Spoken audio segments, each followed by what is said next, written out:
So what were you doing before all of this? You obviously have so much going on. You've got projects, you've got these detention centers reaching out to you. You must be going like a million miles an hour. What were you doing before all of this craziness, though? Well, I was a graphic designer for 20 years. So I was a graphic designer, and again, it was fun. It was nice, but I wasn't fulfilled, and I had my own company. I partnered up with a Turkish man, great guy, and we just started. The name of the company was Star Signs, and I remember just doing that for like about 5 years. I had my company for about 5 years, and then I worked on projects for Public Storage, Publix, Capital One Bank, and the money was good, but I was just not fulfilled. Yeah. I feel like there's a paycheck and there's a purpose, and I feel like me following my purpose now is what's fulfilling me. But I was a graphic designer for 20 years. Wow. I was trying to design my book. Yeah. It's beautiful. Yeah, I designed my book. I designed all of it, every page. The only thing I didn't design was the barcode, but I designed everything. Wow. So I did. Go ahead. Another thing that goes towards, even when you're doing something that you don't necessarily like, you don't know why you're doing it. So you said earlier that you weren't really down with that whole gig that you were doing, but now look at what it's done for you. Such a great example. Yeah, so I used to be into graffiti, but back then, you weren't able to do graffiti because then you would get locked up again. So when I went to Job Corps, I was like, they told me there's an art class, and I was like, okay, I'll take it. I was interested. They were like, it's graphic designing. You design on the computer. I was like, on the computer? Why on the computer? And this was in like 1999 or something. And I was a graphic designer, and I just fell in love with it. And I'm glad that I designed my book, because I don't think that anybody would have patience with me as them being the designer, because I'm so particular. I'm so particular. Like, I want things like these handcuffs. They had to like look a certain way. They had to have the right angle, So I said, you know what? I'm glad. And while I was writing my book, I said that. I said, you know what? They would have told me, listen, no thank you. I don't want that part of you and your dreamer book, whatever, you and your handcuffs. No, thank you. Let me loose.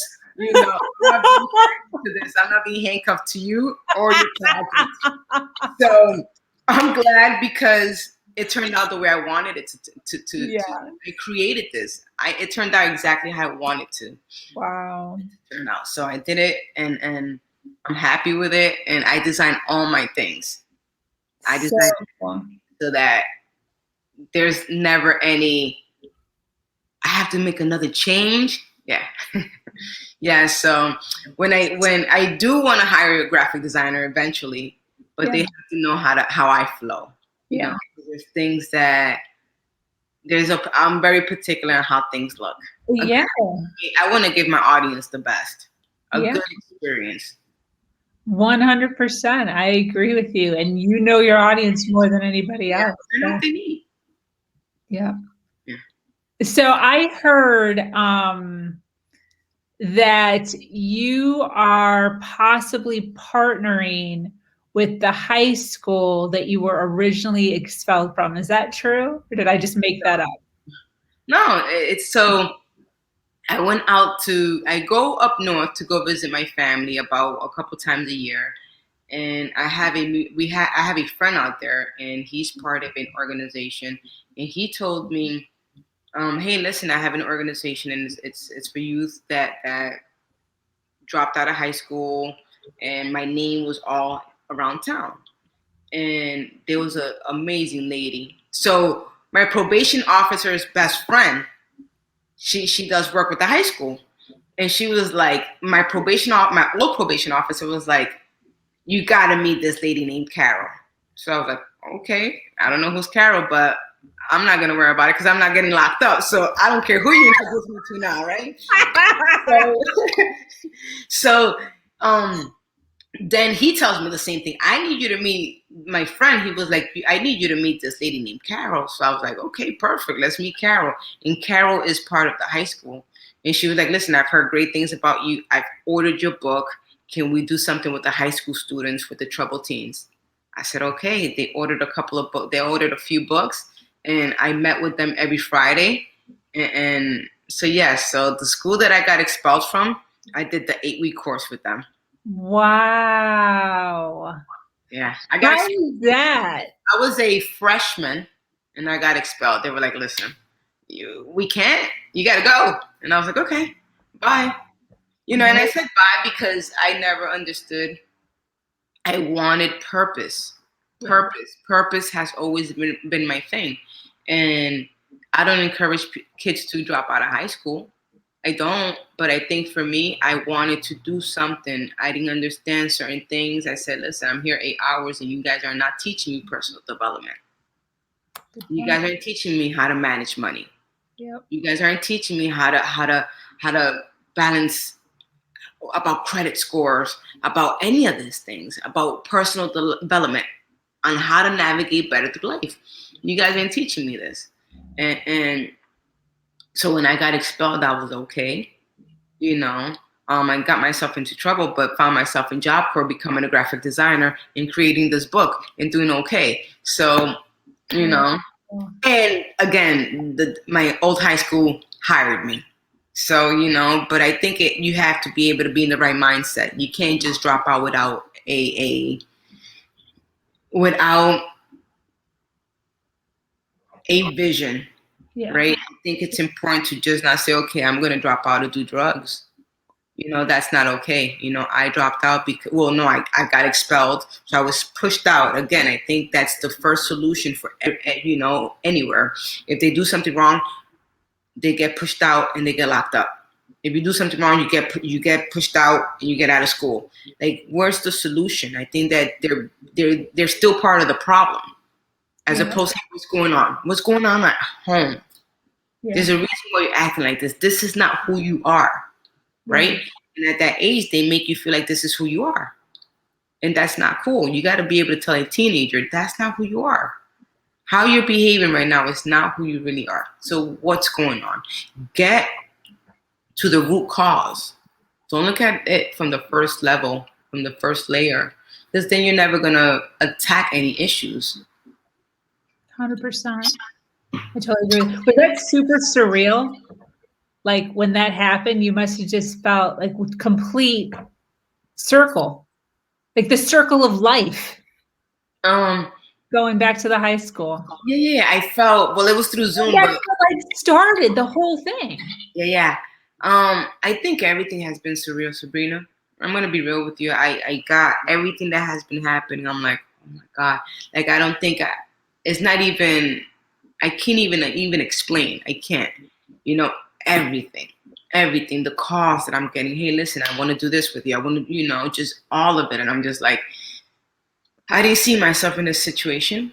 Again, I created this book with a purpose. Mm-hmm. It was more about the legacy, never the currency. And I felt like I finally feel like I'm being seen. I've been discovered. I think I was just a lost child. And I made, what's that saying? You make lemons out of lemonade or something. Yeah. Life, but I feel like people want to hear the success story now. Like, holy cow.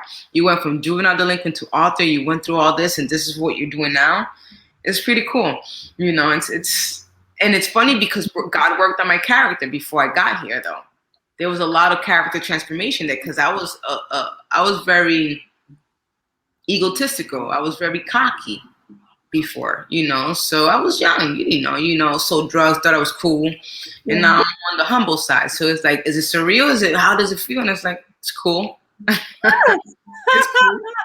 cool. That's awesome. That's so awesome. And it's not coming from an egotistical place. Yeah. Like, yeah, I knew they would call. No, it's not coming from that place. It's coming from a place of humility. Like, this could all be taken away. No, thank you. I've worked really hard to get here. So I know my place. I stay in my lane. And I think that's important for anyone, right? Listen, when you get what you pray for, make sure you know how to handle it. Because some people get sloppy. They get messy. Don't get sloppy. Continue to walk with the integrity that you've always walked in. You 100%. know, don't raise your standard of living. Raise your standard of giving. You know, I'm not gonna sit here and say, okay, well now I got this. No, no, no. Listen, I'm gonna raise my standard of giving because I'm able to give more now. Why would I go ahead and buy a Tesla? I don't need it. You know, don't raise your standard of living. You know, Yeah. stay humble. You know, remember the purpose. Remember the mission. 100. You 100. gotta stay real. You gotta stay real. You know, you can't sit there and, if next time we do a podcast and I have about 17 chains on, just mute me. Just take me off.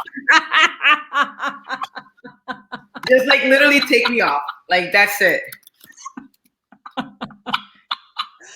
Ah, Like too if I'm like, crazy. yeah, what's up? You're gonna be like, what happened?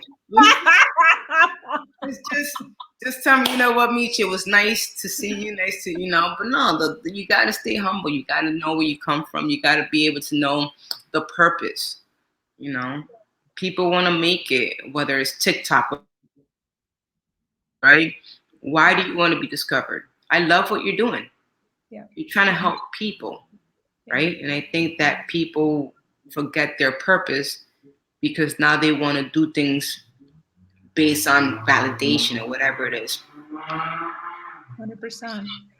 Speaking of all of that, as far as, being real and being a good teacher,